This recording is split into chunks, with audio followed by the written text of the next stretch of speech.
The movie begins in a bay in Japan, where two guards are talking about the strange stillness of Shadow, who is still trapped inside a capsule, keeping him in a state of dormancy. However, when certain painful memories begin to flood his mind, his heartbeat increases, activating the hacking system that triggers his awakening. With the blaring alarm, dozens of guards arm themselves with his device to control him, but the moment Shadow opens his eyes, he breaks the glass, imprisoning him. With incredible speed, he takes down all the guards and uses his teleportation abilities to escape the prison and head toward the city. At the same time, we see Tails and Knuckles preparing for a race. Sonic thinks they're just going for a casual run, while Tom tries to reassure Maddie about the competition, reminding her how he used to calm his siblings in similar situations, even though his siblings never had the potential to cause global chaos. As the flag drops, the racers take off at lightning speed. Sonic believes he's in the lead, but when he realizes he's behind, he gathers all his energy to catch up. However, when he reaches the finish line, he discovers he lost, and his friends start teasing him and acting strangely, which makes him realize they are holograms created by drones. Immediately, his internal alarms go off, and Sonic rushes back to find a big beer celebration being held to mark the first anniversary of his arrival on Earth. Sonic concludes that the race was a distraction to prepare the surprise. His friends express that without him, none of them would be here. Tom assures him that from the day he entered their lives, everything changed for the better, and that they've become a family. The celebration continues until the afternoon in the forest. Later, Sonic thanks Tom privately for everything. While talking, they arrive at the old hedgehog's house, and Sonic decides to go inside with Tom. Tom ensures the security system is still active and shows him a drawing Sonic made on the wall the day he arrived to remind himself of his origins. Sonic admits he misses it very much and wonders if she, his mother, would have been proud of him. Tom comforts him, assuring him she definitely would have been proud, and reminds him of his strength in overcoming the pain of losing her as a child. The hedgehog thanks him for everything he has done, saying he doesn't know what he would have been without Tom. Meanwhile, Shadow roams the streets of Japan, recalling the 50 years he spent imprisoned. Suddenly, dozens of guards and entire teams surround him, intending to capture him. This only fuels his anger further. Although he asks them to leave him alone, he knows the only way to achieve that is by facing them all. Later, our heroes enjoy the quiet of the night as they roast marshmallows over a campfire, reflecting on the beautiful, serene moment they're experiencing. But this peace is interrupted when a helicopter lands in the middle of the forest. The director disembarks and informs them of a dangerous situation in Tokyo, requesting Sonic's team intervene immediately. This prompts Knuckles to ask who chose that name. Without wasting time, the helicopter flies over a portal that takes them directly to Japan. While trying to locate the enemy, a nearby explosion reveals its location. Although they don't have clear details about what they're facing, whether it's Godzilla or Hello Kitty, they are confident they can handle anything as long as they're together. Since no food is served on the helicopter, they decide to jump straight into the chaos. When they land, the situation is unclear, and there are no energy readings. The enemy convoy has been completely wiped out. They manage to avoid being destroyed by the remnants of the defeated team. Suddenly, footsteps emerge from the fire, and another hedgehog appears from the wreckage. The surprise is evident. Sonic and the new arrival stare at each other in disbelief, questioning their resemblance. But Shadow, the mysterious hedgehog, wastes no time and warns them to stay away if they don't want to get hurt. Sonic tries to reason with him, assuring him he doesn't want to fight, but Knuckles, being less patient, charges at Shadow with speed. In the blink of an eye, Shadow stops him effortlessly, using his abilities. The tension rises, and the team prepares to confront him, but Shadow doesn't give them a chance. He moves swiftly, attacking them one by one, before getting on a motorcycle and escaping. Determined not to let him go, Sonic chases after him, while dodging bullets and weaving through the streets. Shadow continues to appear and disappear on his motorcycle, making it difficult to catch him. Eventually, Sonic manages to grab hold of him, but they realize they're about to crash into a train. Both narrowly avoid the train in an unusual way. Finally, they end up on top of a tower, facing each other. Shadow gains power, and the two hedgehogs gather all their energy for a collision. The impact causes a blackout across the city. When Sonic regains consciousness, he finds himself handcuffed in a sewer drain. His friends arrive arrive to free him and scold him for acting alone, reminding him they're a team now. They need answers, and Tails is confident he knows exactly where to go. The scene shifts to a nursery where they meet Captain Walters. Upon arrival, the captain greets them with relief, and Sonic wastes no time asking about the Black Hedgehog. Walters explains that Shadow's story is similar to Sonic's. While Sonic found friends and family, Shadow only knew pain and loss. 50 years ago, a meteorite landed in Oklahoma, carrying a perfect form of life. Shadow was created from it and had unprecedented power. Initially, it seemed this would usher in a new era for humanity, but they later discovered this power was too dangerous and uncontrollable. An incident in the lab implicated the project leader, and the project was subsequently cancelled. Unable to free or destroy Shadow, they decided to imprison him, which ignited his rage. Upon hearing this, the heroes deduce that someone must have helped him escape. Suddenly, the lights go out, and when they come back on, Sonic sees drones outside opening fire. He realizes they belong to Dr. Eggman. At the moment when it seems they're trapped, a mysterious motorcycle rider destroys the robots and disappears without explanation. Amid the chaos, the injured captain gives Sonic a key to the most powerful weapon ever created, entrusting him to protect it before he dies. As the alarms sound, the group flees, and Director Rockwell discovers Walter's key is missing. She suspects Sonic and his friends are responsible and decides to pursue them. The heroes are confused, unsure of who to trust, and follow the motorcycle rider,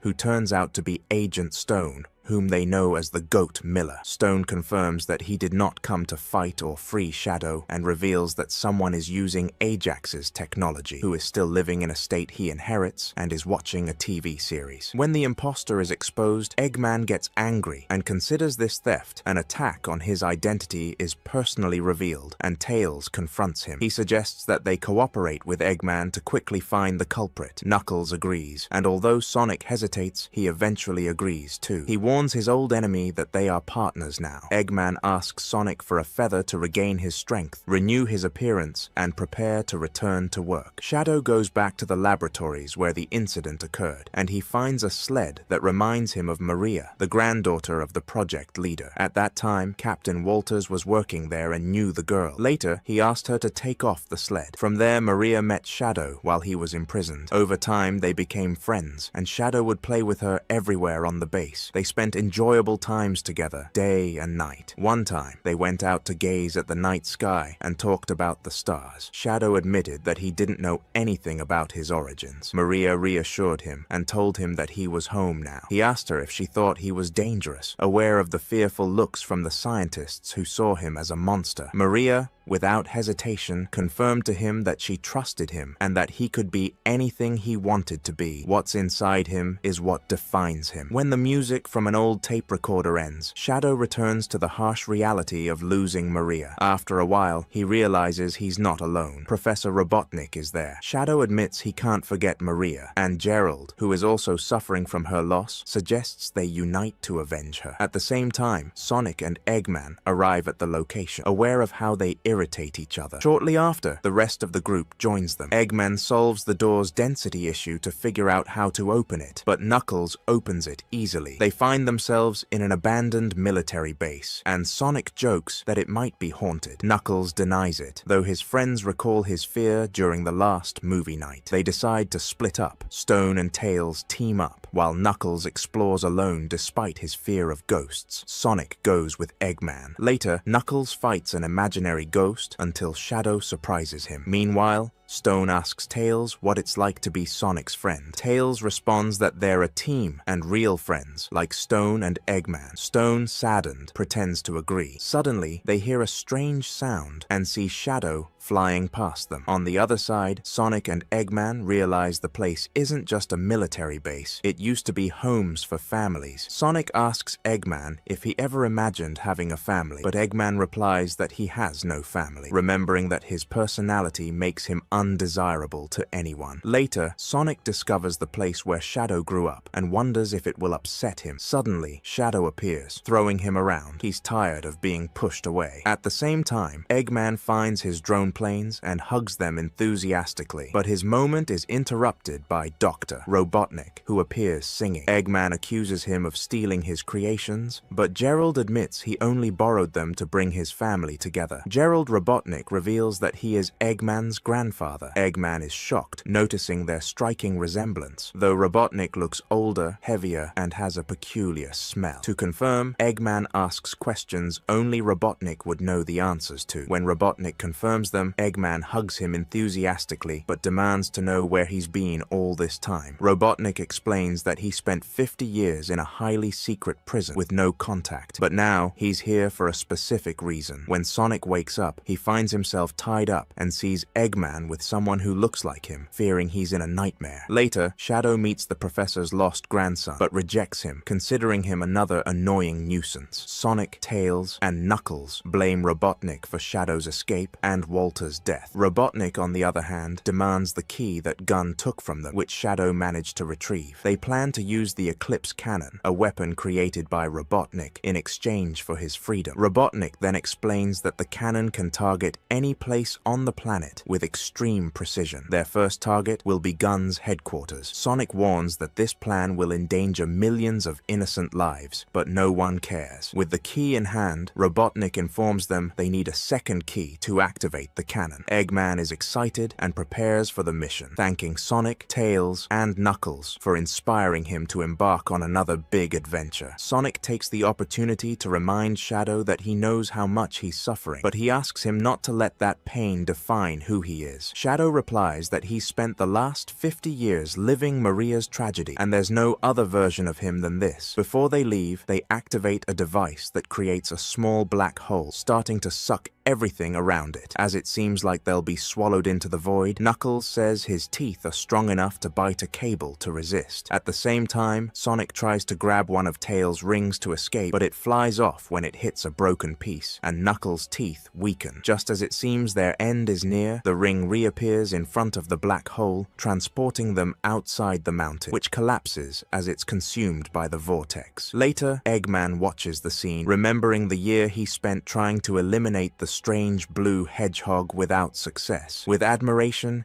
he admits that his grandfather achieved in a moment what he couldn't do. The two scientists decide to take time to get to know each other better, enjoying family activities they've never done before, like amusement parks, biking, birthday parties, costumes, and bizarre Christmas celebrations. Meanwhile, Stone feels sidelined, so he decides to leave the simulation to avoid interfering. On the other hand, Tom and Maddie enjoy their time alone, exploring new hobbies and thinking they might get used to the quiet until the house starts shaking. A ring appears in their living room, revealing Knuckles, Sonic, and Tails. The Hedgehog explains that they need their help for a very secret mission. Eager to break the routine, they agree immediately, excited that they'll get a break from the little Tom for a while. Tails explains the plan. They need to infiltrate the weapon headquarters in London, which excites everyone at the chance to visit the city. Then he explains that his task will be to run at maximum speed to the headquarters, but he faces the problem of the shield, which blocks energy and could burn him. Tails suggests they disable it by hacking the system, giving them full control. Here, Tom and Maddie come in, as they'll disable the shield. Sonic will then have to run through a corridor filled with deadly laser beams. Finally, Tails explains that they need to access a vault, but have no idea what's inside. Using a ring to enter isn't an option because there's no record of the location. Maddie suggests Sonic use the Chaos Emerald to transform into Super Sonic and easily retrieve the key they need, but Sonic refuses, saying the emerald is too powerful and promises to hide it somewhere only Knuckles knows. In London, Eggman, Shadow, Stone, and the Professor are watching the headquarters in front of them. Shadow believes he can sneak in and retrieve the key, promising to eliminate anyone in his way. However, Robotnik urges patience, assuring him that he'll have a much greater chance for revenge than he ever imagined. As the scientists work, they attentively observe the crab, camp. Meanwhile, Shadow is waiting for a signal to move, but is warned that the operation is still in its early stages. He's informed to be prepared for any emergencies. After a while, Tails reminds everyone of their roles. We see Tom and Maddie disguised using Tails' tools. She transforms into Rachel and he becomes Randall, allowing them to infiltrate the facility by pretending to be other people. Initially, their entry is denied, but Maddie takes the lead and quickly resolves the issue. After returning to their original forms, Maddie transforms again, this time into Rockwell, and gives Tom a nudge due to his reaction. The fake Rockwell requests access to the server room just as the real Rockwell approaches. Maddie quickly reverts to her original form to assist Tom, who transforms into Randall again, distracting them. Once inside, they follow Tails' instructions to plug in a flash drive and disable the shield. However, the device doesn't respond, so they try again. On the second attempt, they successfully disable the sensors, but notice another flash drive connected, revealing that Robotnik's team had already infiltrated. Meanwhile, Stone and Shadow pass the time with a story about the crab until Tails detects an external signal that deceives them, causing a strong current to pull the crab away. Inside the headquarters, Robotnik's team moves toward the vault, but encounters a hallway filled with laser beams. Suddenly, Eggman pushes Robotnik to test the suits he designed, proving they can pass without triggering the sensors. Robotnik, far from being upset, expresses pride in Eggman. The two dance exaggeratedly and comically as they cross the hallway. Meanwhile, an impatient Sonic decides to intervene ahead of schedule. He runs at full speed through the city, even borrowing the Queen's jewels for a moment. Despite Tails' warning that he can't bypass the shield, Sonic insists on trying. When he finally realizes he can't do it alone, Tails flies in and gives him a push, helping him successfully break the barrier. Our hero slides down the building and reaches the vault, where Robotnik's team finds the key. At this moment, Sonic appears before them, causing the scientists to flee. Robotnik tries to grab the key, but unexpectedly, they find themselves stuck to the ground in a strange way. Sonic, with a sly smile, tries to reach the key